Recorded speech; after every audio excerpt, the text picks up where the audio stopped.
Perkenalkan, nama saya Loliana Marcella dengan NIM 6423253 dari kelas 643D05. Saya ingin mempresentasikan mengenai analisis kasus PHK di Indonesia.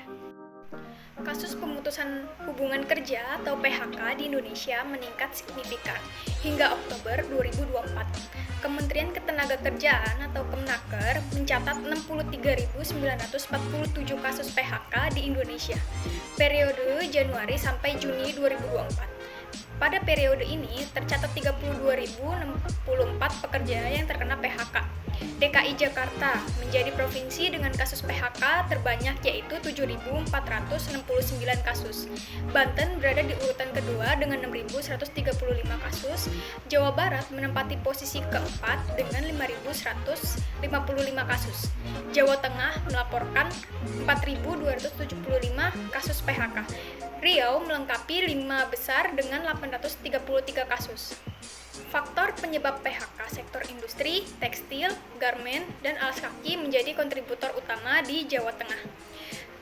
Sektor jasa menjadi penyebab utama tingginya angka PHK di DKI Jakarta. Sektor industri baja dan petrokimia mendominasi jumlah kasus di Banten.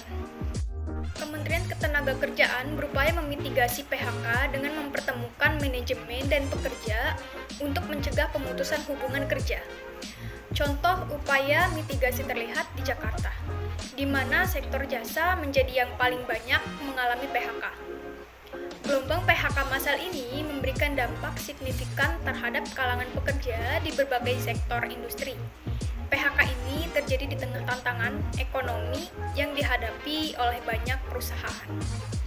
Saat PHK, perusahaan biasanya melakukan beberapa langkah penting, antara lain yaitu pemberitahuan PHK, yaitu dari surat pemberitahuan. Yang kedua, alasan PHK. Adapun perundingan bipartit, di mana itu terdapat musyawarah dan batas waktu perundingan harus diselesaikan dalam waktu 30 hari kerja. Dan yang ketiga, penyelesaian melalui mediasi atau konsiliasi.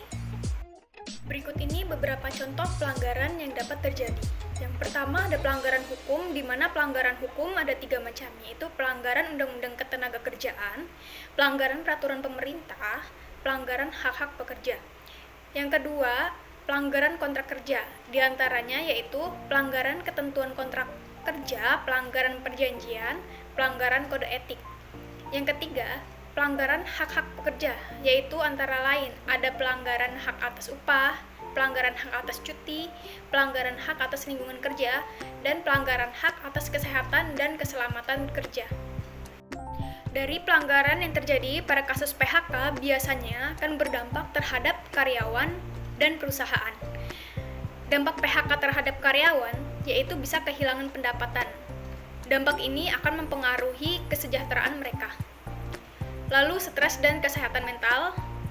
Lalu ada kesulitan mencari pekerjaan baru. Karyawan yang di PHK mungkin mengalami kesulitan dalam mencari pekerjaan baru, terutama di pasar kerja yang kompetitif. Adapun yang kedua, dampak terhadap perusahaan, yaitu reputasi.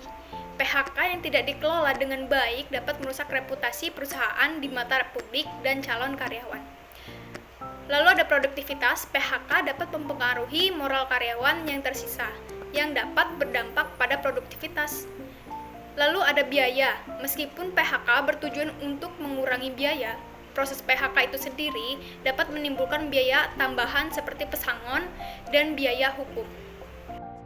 Lalu, bagaimana penyelesaian yang harus dilakukan perusahaan pada saat pemutusan hubungan kerja atau PHK?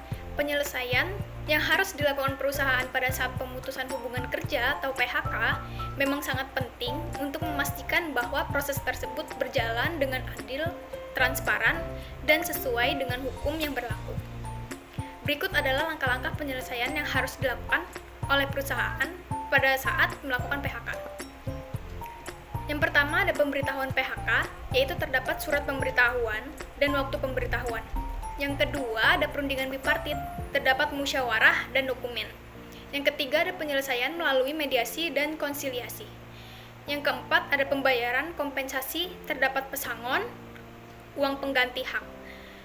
Yang kelima dokumentasi dan administrasi. Yang keenam, pemberian surat referensi. Adapun yang ketujuh, dukungan untuk karyawan, program outplacement, dan konseling. Yang kedelapan, ada evaluasi proses PHK. Yang kesembilan, ada komunikasi yang baik, yaitu komunikasi terbuka dan responsif.